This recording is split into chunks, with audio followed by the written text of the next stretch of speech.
কেমন আছো সবাই? পাঁচ মিশালি জীবনে আরেকটি ভিডিওতে স্বাগত জানাই। বন্ধুরা, আজকে তোমাদের মাঝে একটি কচুর শাকের রেসিপি শেয়ার করবো। এই কচুর শাকটি দেশি কচুর শাক, যেগুলি রাস্তার ধারে খুব ছোট ছোট কচুর শাকগুলি খুব একটি বড় হয় না। আমাদের একবারে দেশি যেই কচুর শাকটা মুঠা করে বাজারে বিক্রি করা হয়, সেই কচুর শাক।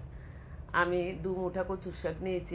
এটা কেটে ধুয়ে ভাপ দিয়ে নিয়েছি। রান্নার প্রসেসটা শুধু তোমাদের মাঝে শেয়ার করব। আমি যেভাবে রান্না করছি নিরামিষ সম্পূর্ণ, এবং মাছ মাছ যে কোনো মাছের মাথা বা মাছ দিয়ে রান্না করা খাওয়ার থেকে এইভাবে একবার খেয়ে দেখার অনুরোধ দিলাম। আমি ফোড়নে দিয়ে দিলাম 5 ফোড়ন, শুকনো মরিচ, তেজপাতা দিয়ে বেশ কিছু কাঁচা মরিচ এবং রসুন কুচি ভেজে নিয়ে দিয়ে দিলাম নারকেল দিয়ে হলুদ, ধনিয়া, জিরার গুঁড়া দিয়ে মশলাটা কষিয়ে নেব।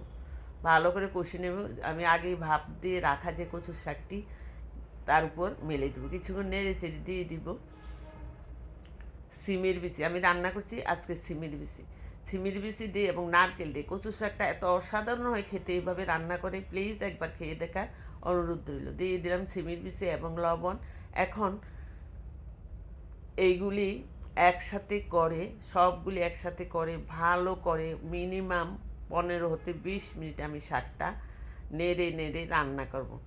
এতটা টেস্ট হয় যে এই শাকটা দেশি আমাদের, যে আমি বারবার বলছি দেশি যেই শাকটা, সেই শাকটা এইভাবে রান্না করে খেয়ে দেখো তোমরা।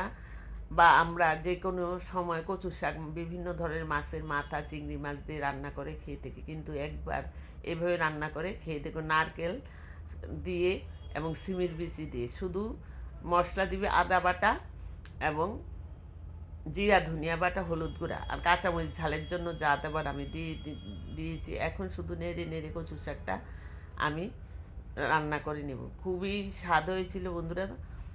আমি আমি নিজে রান্না করছি বলে বলিনি, অত্যন্ত টেস্টি একটি শাক। এবং কচুর শাকের তো গুণাগুণ প্রত্যেকেরই জানা, কচুর শাক কতটা স্বাস্থ্যসম্মত। খুবই ভালো হয়েছিল। আজকে একেবারে খুব শর্ট একটা ভিডিও কচুর শাকের রেসিপি শেয়ার করছি তোমাদের মাঝে। আর তোমরা কে কোথা থেকে আমার নিয়মিত ভিডিও দেখো প্লিজ লাইক কমেন্ট করে পেজটিকে এগিয়ে নিতে সাহায্য করবে। কচুর শাকটা অনেকটা মজা এসেছে, একসাথে হয়ে গেছে নরম হয়ে। আরও কিছুক্ষণ আমি এইভাবে নেড়ে নেব এবং সর্বশেষ নামানোর আগে আমি একটু সামান্য চিনি দিয়ে দিলাম। নিরামিষ যে কোনো রেসিপিতে চিনি না দিলে তার স্বাদটা ভালো আসে না। কেমন লাগলো আজকের কচুর শাকের রেসিপিটি কমেন্ট বক্সে লিখবে। আর এইভাবে কচুর শাক রান্না করে খেয়ে দেখবে। যদি এই ধরনের কচুর শাক না পেয়ে থাকো তোমরা, যে কোনো কচুর শাক এইভাবে রান্না করে খেয়ে দেখবে। আবারও আসবো তোমাদের মাঝে অন্য কোনো নতুন রেসিপি এনে। ততক্ষণ পর্যন্ত তোমরা ভালো থাকবে, সুস্থ থাকবে, নিরাপদে থাকবে এবং পাঁচমিশালি জীবনের সাথেই থাকবে।